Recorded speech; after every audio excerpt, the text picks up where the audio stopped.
Welcome back sa aking channel. Narito na naman tayo sa balita mula sa mundo ng politika. Matinding eksena sa Senado ngayong araw matapos supalpalin ni Senador Panelo si Boying Remulla sa mainit na pagdinig tungkol sa mga anomalya sa loob ng DOJ. Hindi nakapalag si Remulla ng sunod-sunod na ilatag ni Panelo ang mga dokumento naglalaban ng umano ng irregularidad sa mga kaso na pinaboran sa piling ng mga aliado. Hindi mo maluloko ang taong bayan, Secretary. Lahat yan lalabas sa tamang panahon. Mariing pahayag ni Panelo habang nanginginig sa galit. Samantala si Senator Jingo Estrada ay naglabas ng matinding pahayag laban kay Bryce Fernandez na umano'y sangkot sa maniobra ng ilang proyekto sa ilalim ng isang pampublikong pondo. Ayon kay Jingoy, sapat na ang mga ebidensyang hawak nila para kasuhan si Fernandez sa ombudsman. Hindi pwedeng palampasin ang ganitong uri ng katiwalian. May hustisya pa sa bansang ito, anya sa harap ng media. Tumindi pa ang tensyon nang sabihan ni Panelo si Remulla na siya mismo ang naging hadlang sa mga investigasyon.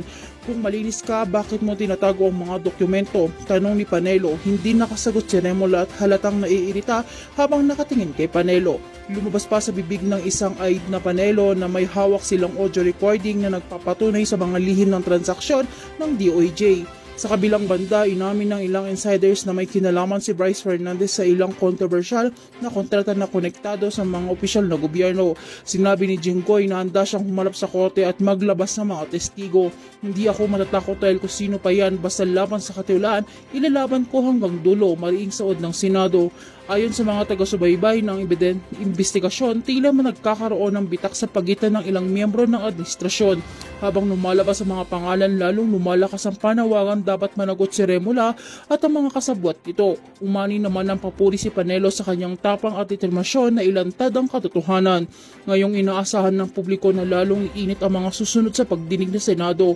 Kung mapapatunayan nga ang mga paratang laban kina Remulla, Bryce Fernandez, posibleng magbago ang ihip ng hangin sa loob ng pamalaan. Isang bagay, isang linaw, hindi titigil si Panelo at Jingoy hanggat hindi mapananagot ang mga sangkot sa katiwalian. Kaya manatiling nakatutok dito sa akin channel sa bawat pag-ikot ng mundo. Kami ang iyong magiging sandigan sa walang kinikilingang impormasyon. Huwag kalimutan i-like, i-share at i-subscribe para laging updated sa mainit na balita mula sa mundo ng politika.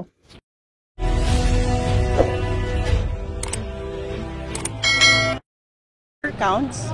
One is regarding the alleged 30% kickback of Senator Estrada as to the anomalous flood control projects.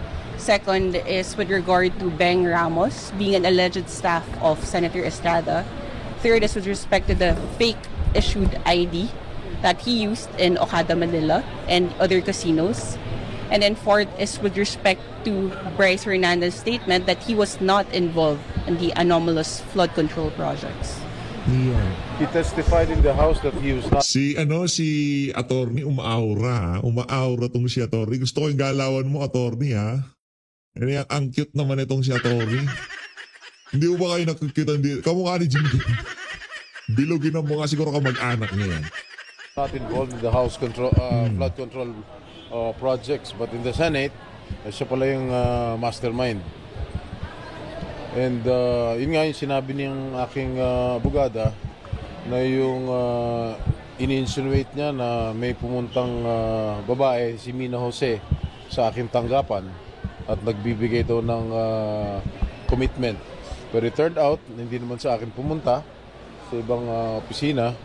So talagang makikita mo na talagang habitual liar itong Bryce Fernandez.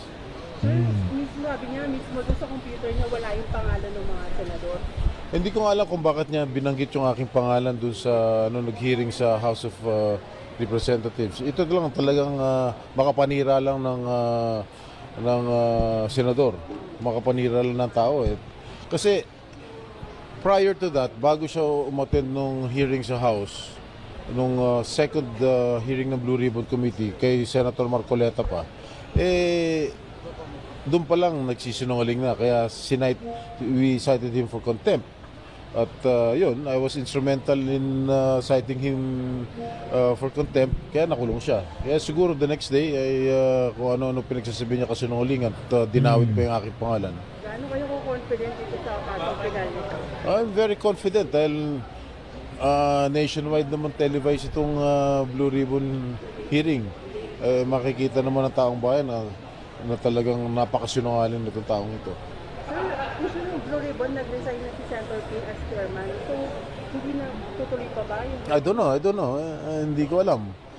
Hindi kayo magpa-participate kung mag-iiba man yung chairman ng Blue Ribbon? Of course, I will still participate, regardless of whoever is the new chairman of the Blue Ribbon Committee. No one is indispensable. Pero kung may tatanong niyo, sir, sino yung gusto niyo maging chairman? Well, there are a lot of qualified, more than qualified senators who can lead the Blue Ribbon Committee. There's Senator Pia Cayetano, who once held the chairmanship of the Blue Ribbon Committee. Dapat ba ito? She being a member of the majority group. Versus Mark Reyes. Senator, kailangan po ba ituloy yung investigasyon? Well, call na ng bagong chairman na ng Blue Ribbon Committee. Pero kayo, sir, kung kayo, dapat ba? Kasi may mga pinangalan. Meron pa kasing mga nakapending na dapat imbitahan, no? When I watched the last hearing of the Blue Ribbon Committee, meron pa mga kailangan pang imbitahan na talagang malaman natin ang buong katotohanan. Sabi nga ni Senator Lacson, ay inibita nila yata si Speaker Romualdez tsaka si Congressman Saldico at marami pa ibang mga personalities. Ang problema nga dito, Senator Jinggoy, kahit anong imbitasyon ng gawin dito kay Eli Saldico, malabong malabong mapapauwi yan. Ngayon, kung hindi talaga, ako okay lang naman imbitahan siya, okay lang naman makontempt siya, pero wala tayong mapapala dyan. Ngayon, habang hindi natin siya mahagilap, di ba, mas mainam ho siguro mga kababayan, ano na natin siya, yung tipong, tawag dito, yung mga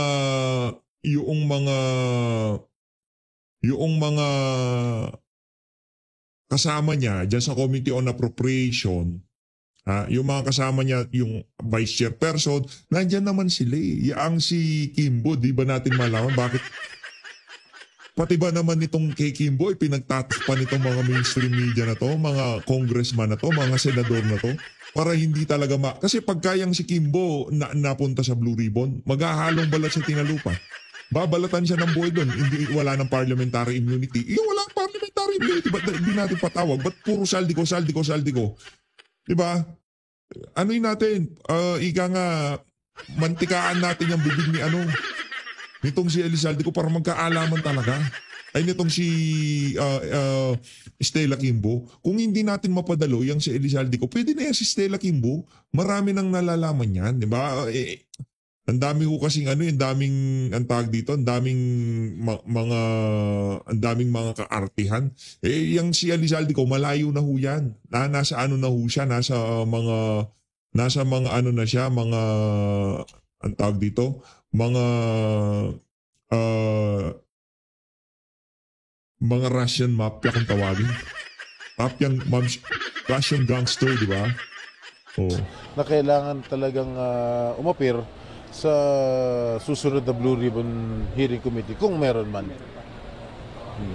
So last na dun sa issue po ng leadership ng Senate, may umuugong na po dito ulit. Wala akong nalalaman. Pagka ganyan ang tawa nitong si Senator Jinggoy, matakot na kayo. Wala akong nalalaman. Walang nalalaman, no? Kung walang nalalaman tong si Senator Jinggoy, mag-ingat ho kayo. Ika nga, ano yan? Tayo naniniwala naman dyan. Walang nalalaman to si Senator Jinggoy Estrada. Sa smile niya na yan. Pero kung meron man, pabor yun sa sambayan ng Pilipino. Kung sakaling magkaroon na rigo doon sa Senado ngayong mga panahon na to, makakabuti ho yun para sa ating mga kababayan. Reaction ng Sir sa nabanggit po ni Senator Cayetano na tungkol sa snap election? Well, that is his own opinion. That is not the opinion of the minority group. Senator, yung tinatakbo po ng ICI, kamusta? Nakukontento ka ba? Well, pinatawag ako ng ICI at ako'y in-interview ng ICI at okay naman. Wala naman problema ron. Senator, yung mga natanong siya? Well, kung totoo ba na tumanggap ako, of course not. Well, look, ang sabi ni Bryce Hernandez, tumatanggap daw akong kickback na 30%. Meron daw akong, maingay. Meron daw akong tinanggap. Tinuro niya si Henry Alcantara. Nung nag-testify si Henry Alcantara, binanggit yung pangalan ko, pero sinabi niya wala akong transaksyon. Wala siyang transaksyon sa akin. So paano siya magbibigay ng pera sa akin kung wala siyang transaksyon sa akin? Pangatlo, sinabi ni Alcantara, tinuro niya si Yusek Bernardo na si Yusek Bernardo daw ang nakikipag-usap sa mga politiko. Hindi naman binanggit ni Yusek Bernardo yung aking pangalan noong nakarang hearing. So, double hearsay o triple hearsay itong ginagawa nila sa akin. Talagang gusto nila talaga akong sirain sa publiko dahil I'm the most vulnerable amongst all the senators dahil sa aking issue. Mga nakaraan. So, yan. Sir, tingin niyo ba dapat i-live stream itong ICI hearing? Well, depende na yan sa naglilid. Depende kay Justice Andy Reyes. Hindi ho nasagot nitong si Senator Jinggoy Estrada ng tama yung huling tanong kung sa tingin niya dapat bang i-live stream yung hearing ng ICI. Depende ho yun sa kung konti ang bigay. Konti ang bigay na pagtitiwala ng sambayan ng Pilipino. Siyempre mapipilitan sila, mapipressure sila na i-live stream yan. Diba? Mapipilitan sila na i-live stream yan talaga. Pero ngayong mga panahon na to, wala ho tayong nakikitang mga sinyales para i-live stream nila yung ano na yan. Yung tawag dito, yung hearing na yan. Kasi ilan na ho ba mga in-interview nila dyan? Ilan na ho ba, di ba? Yang si Senator Mark Villar, Senator Joel Villanueva, Senator Jinggoy Estrada, na-interview na ho dyan. Pero wala pa ho tayong narinig ni isang hearing, ni isang argumento. Yun nga, buti pa nga yung oral argument sa Korte Suprema, meron ganun eh. Anak ng tokwa dito, wala. Ang andamot ho nila sa hearing. Ano ba yan? Lipat na ho tayo dito kay Attorney Panelo. Maraming pagkakamaling hakbang. Ito mga punto de vista ni Attorney Panelo kaugnay dyan sa pagkakatalaga bilang ombudsman itong si Ombudsman Boying Remulla. Diba? Ginawa ng Presidente Marcos Jr. Of course, mali in the sense na tatamaan yung mga kalaban niya sa politika. Pero tama ito kung ang layunin mo ay maging insurance. Number one, insurance ito kung bumaba siya sa 2028, nakaupo pa ang kanyang inappoint. At ang mga kasong ipapal, sigurado dismiss yan. Ang tinutukoy ni Remulla na papakialaman niya yung mga confidential funds na di umano na inaakusa kay DP Sara, ay mukhang malabo yon. Dapat nakikinig siya kay Ombudsman Sammy Martires na hindi mo pa pwedeng pailan ang Vice Presidente habang nakaupo pa ito. Kasi impeachable officer ito. Ang nalagay sa saligang batas, i-impeach mo muna yan bago mapailan ng kaso. Pero mukhang talagang yun naman ang layunin nila. Gusto nilang tanggalin si VP Sara sa pagkakandidato sa 2028. Tutuloy nila na itutuloy yan. Ang pag-asa mo na lang dyan ay ang Korte Suprema ang magpapahinto dyan. Pero kung titingnan mo ang record ni Secretary Boying, talagang hindi siya karapat-dapat na ombudsman sapagkat nung siya ay Secretary of Justice, kahit na wala pang preliminary investigation, ay inahatulan niya ng guilty ang mga kinasuhan sa departamento. Matatandaan natin, si Bantag, ganyan ang ginawa niya. Wala pang PI, preliminary investigation, guilty as hell na. Si Tebes, ganun din ang ginawa niya. Sino pa? Si Alice Go. Sabi yun, lahat yata palaging ganyan ang kanyang ginagawa. Pagkatapos, ang ginawa niya pa doon sa pag-aaresto, nagbigay siya ng consignan. Presidente Duterte na aresto eh. Kahit alam niya na ito'y labag sa salikang batas, labag sa batas ng ICC, labag sa batas ng extradition. Lahat. Pagkatapos, inayunan niya pa, sinabi ng isang senador na pwedeng baluktutin ang batas upang mapaligaya mo ang isang grupo ng mga tao. Eh, yun lang doon mo makikita na hindi talaga uubreto. Kawawa talaga ang bansa natin. Grabe. Yan nyo ba yung mga kababayan? Napakarami pa ho yan. Yan ay mga iilan lamang ho sa mga mga pagkakamaling ginawa nitong si Ombudsman Boying Remulla sa mga nakalipas na panahon. Ngayon, ano na ho yan? Kumbaga, yung ating pag-asa na lang ho dito, nagpakita na ho ng puwersa ang sambayan ng Pilipino sa mga doon sa September 21, di ba? Lumabas na ho ang taong bayan. Ngayon dito sa isa na to, ating hong bantayan ang ating sandatahang lakas. Kung paano nila tatanggapin itong kabuktutan na to, dyan sa pagkakahalal na yan bilang bagong ombudsman, itong si Boying Remulla. Talagang meron hong insurance policy. Itong si Marcos Jr. na kung sakaling sampahan siya ng kung anong asunto, pagkatapos ng kanyang administrasyon, meron ho siyang 3 taon para magprepara at umalis sa Pilipinas. Kasi hindi siya pwede sa Amerika. Wala na ho siyang immunity nun. Hindi na ho siya heads of state, tika nga. Pwede na ho siyang arestuin. Meron ho siyang doon eh. Meron ho siyang contempt case ata eh. Diba? Kaya hindi ko pwede magpunta ng Amerika yung mama na yan, huhulihin ho nila yan. Pero nabanggit po niya kanina, Attorney Sal. Di umano. Pagkakaalam natin, meron siyang gano'n. Kung di ho tayo nagkakamali. Sa balita na hindi daw po niya gagawin or yung weaponization ng batas against sa mga Duterte, ang mga kaalyado ay hindi daw niya gagawin. Naniniwala po. Ang bula niya, yung lelang niya. Hindi niya gagamitin na sandata. Ano pa bang ginawa niya nung mga nakaraan? Hindi ba ganun? Action speaks louder than words, Attorney Sal. Pero ito po, inamin ni Pangulong Ferdinand Marcos Jr. na patuloy siyang humuhugot ng inspirasyon at gabay mula sa kanyang yumaong ama na si dating Pangulong Ferdinand Marcos Sr. Matapos ang mahigit kalahati ng kanyang termino, damaan niya ng Pangulo na ang mabigat na responsibilidad ng pagiging Pangulo. Alamin natin yan sa balita ni Creselyn Catarong. Kung ano ang gagawin ng kanyang ama kung siya ang nasa parehong kalagayan. And if I asked him, Dad, what am I supposed to do? What would he say? Nako. Ito konteksto kasi pinutol ko ito eh. Kasi kung iniisip daw ho nitong si Marcos Jr. na kung sakaling ang kanyang ama ang presidente ngayong mga panahon na to, anong gagawin ng kanyang ama? Ito sasabihin ko magdedeklara siya ng martial law. Kasi parehas kayong sintu-sintu nun eh. So because I'm in government and I'm president and he was president. Right. That's a treasure trove of good advice right there. I try to look back.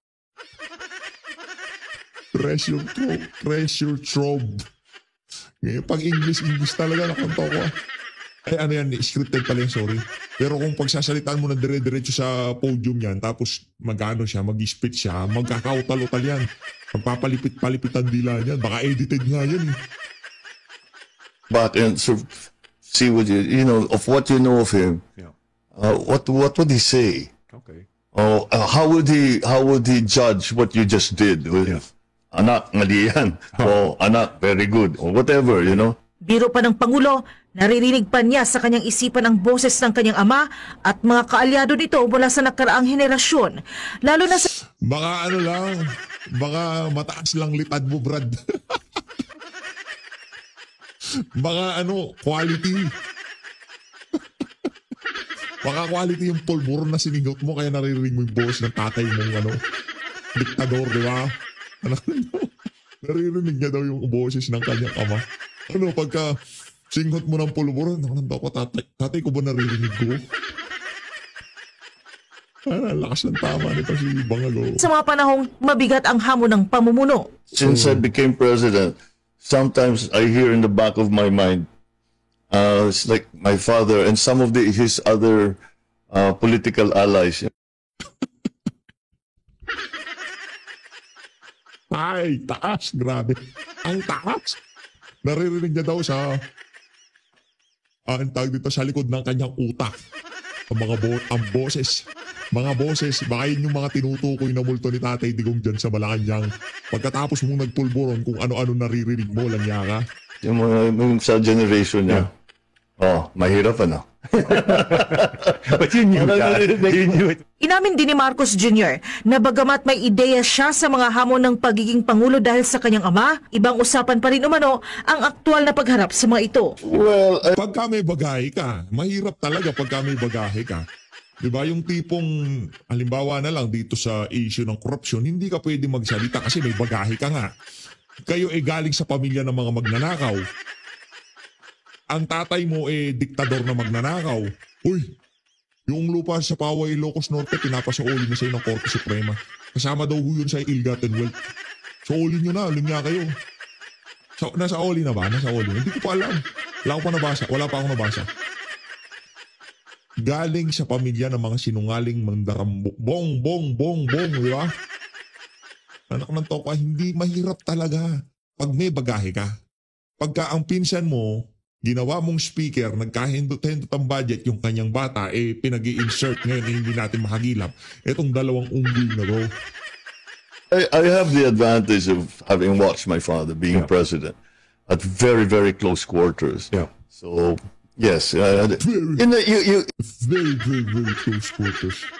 You have a good idea, but you don't really know until you're there. Attorney Sal, ano po sa tingin ninyo ang sasabihin ng dating Pangulong Marcos Sr. sa kanya?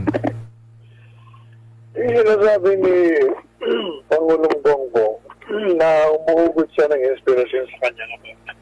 Mukhang hindi naman totoo sapagkat kung ang kanyang ama, ang kanyang role model, marami siyang matututuan pero baliktad lahat ang ginagawa niya. Yung ama niya, decisive. Siya hindi decisive. Decisive siya pag sa kalaban. Yeah. Ang kanyang ama, maraming mga ginawang infrastruktura, wala yung makita. Marami ang mga ginawa ng tatay niya na wala siya sa kalingkingan. Kaya hindi totoo yung sinasabi. In fairness, marami naman talagang mga infrastruktura. Tayo naman ho dito sa PHFD. Pero marami din pang nanakaw na nangyari noon. Sa dami ng pera na sambay ng Pilipino noong mga panahon na yun, kunyari, siguro, trilyon ang ninakaw nila ngayong mga panahon na to, yung iilang bilyon, pinanggawa nila ng infrastruktura para kahit pa paano, hindi sila mahalata. Pero dito, ika nga, magpapakitang gilas itong si Marcos Jr. sa kanyang ama kung sakali magkita sila sa malapit na inaharap. Hindi! Talaga, PH, kung ano pinagsasabi mo. Sa mga susunod na panahon, sa lalong Hindi. Kayo naman, oo. Hindi naman ganun. Hindi tayo nagnanasa ng kung ano man sa mga individual, di ba? Mapagmamalaki niya sa kanyang ama, Tay, ikaw nagnakaw ka pero meron ka na pagawang infrastruktura para hindi ka mahuli. Ako, iba ako, Tay. Di ba gaganon nito si Marcos Jr.? Ako wala akong pinagawa. Ninakaw namin lahat. Ay namin, hindi pala. Ninakaw namin pala lahat. Di umano. Sinasabi niya. Makapangihinaya nga siya eh. Hindi siya nagmana sa kanyang ama. Ayan. Pero ang kaugnay po wala ba si Ma'am Hana? Hinahanap-hanap ko si Ma'am Hana. Ma'am Hana, where are you? Ma'am Hana, please. Ang galing kasi ni Ma'am Hana. Pero magaling din naman tong si Sir. Magaling palakpakan natin si Sir. Pero 2 palakpak kay Ma'am Hana. Ilan palakpak? 10 palakpak kay Ma'am Hana. Yan. 10 na yun, Ma'am Hana. Isyong ni Attorney Sal ay inilatag pa rin niya or inilatag ni Pangulong Ferdinand Marcos ang kanyang mga pangunahing prioridad sa kanyang natitirang panahon sa panunungkulan. Kung ano-ano ito, alamin natin muli sa report ni Creselyn Catarong. Ano ho yan? Yung palabas na yan, ang palatuntunan, itawag kay Panelo. Punta ho kayo sa itawag kay Panelo YouTube channel at mag-subscribe ho kayo. Doon nyo ho makikita ang mga punto de vista nitong former Presidential Legal Counsel Attorney Salvador Panelo. As always,